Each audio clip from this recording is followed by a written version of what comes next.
Hi, Syndee Holt here, and today we're going to be doing some artsy things for around your house, creating some switch plates, using lots of shapes and symbols by just changing up what we're using, whether it's a large stamp or a texture plate or whatever you find around your house that you want to do to create your shapes and symbols for you.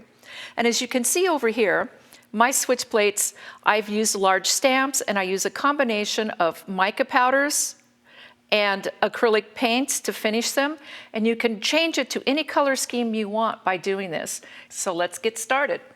First, I wanted to show you, this is actually a piece of the clay that I cut, and you see how that there's dark lines and light lines in here? That's because you're looking at the edges of the mica in different shapes. The dark line here is the very edge of the mica here, and the lighter areas are where you're looking at the flat part of it. And you can actually take a blunt instrument and drag through here and create almost like two colors using one color of clay by doing this. Mica shift is an amazing thing. I've rolled out a sheet of clay here. This is one block of clay, and I've rolled it out on the second to the largest. You want this fairly thick. And here's my clay. Here's my switch plate that I'm going to use. I use a metal switch plate because I use it over and over again. You can use the nylon ones, but they'll only bake about 2 or 3 times.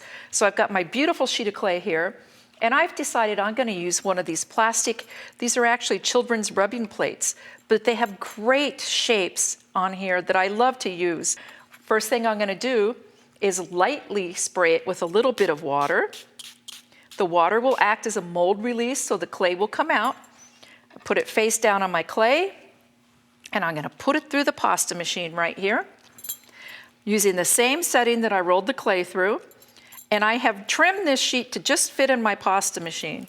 Now, if you're using a handheld pasta machine, this is much easier. If you're using one that has a motor on it, this can get tricky because it grabs it so quickly on you. There we go. Now I want you to see, look at that beautiful sheet of texture. Isn't that amazing? So now that we have this, I can dry off a little bit of the water. Remember I said lightly spray? Yeah, I kind of overdid it. And I'm going to place this face down. It's so pretty. I hate to do that. And I'm going to put my switch plate face down on it. And this is really easy to do. I'm going to trim off some of this excess here for us. There we go. First thing I'm going to do is roll this up on one side, take my blade, and trim along that side. One down. Come on, right there. Good. Now I'm going to take it, roll it over, and do the next side. Same thing, just slicing along there. Great. Do the edges here. And one more.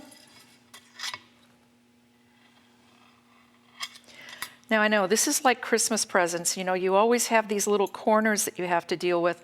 I found the easiest way to do these is just to pull it. And it'll come off much better for you. Now this one has a little bit too much extra on there. There we go.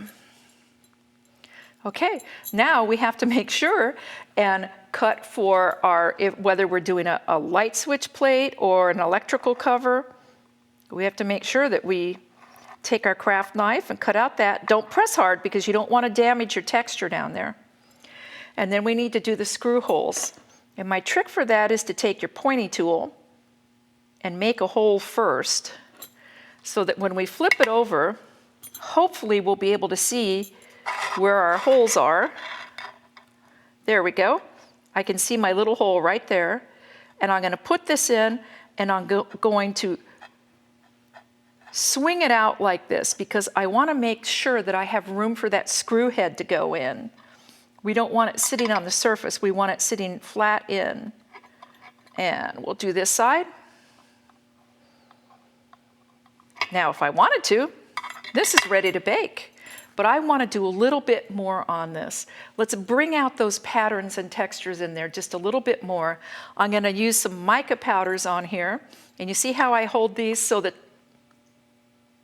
so that these are with the tops down. That's so I can see the color, because they have little tiny print on here. The other reason I do this is because I want to use just what's in the lid here. You see this? This is just enough to start rubbing this across the surface. I might use both colors. Let's get really artsy on this.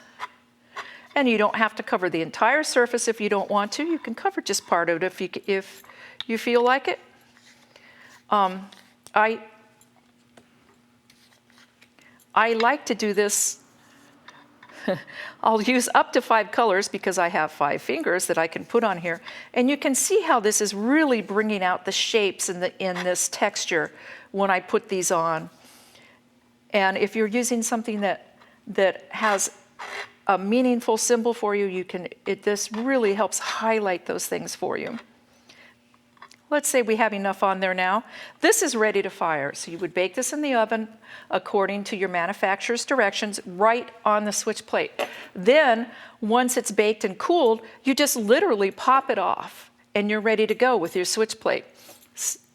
Sometimes I do a little bit more on here, and what I do is add a layer of acrylic paint on here too. If you look at these 4 pieces here, they've all been done with the same shape, but I've changed the look of it by, on this one I added a verdigris paint, this one has a different color mica powder, this one is the gold mica powder, this one I washed with a gold paint. So let me show you how you do that too. I'm gonna steal this one from over here. There we go. And let's do, ooh, how about this blue? This ought to be pretty. Right. Don't forget that the paint goes on after you fire it. You could do it before, but you risk the damaging your textures and your shapes on here, and especially the shape that you've created around the plate. So I'm going to brush a little bit of this on here just to show you. And this is just a regular acrylic paint. Craft paint are my favorite. You know those little bottles of craft paint that you can get.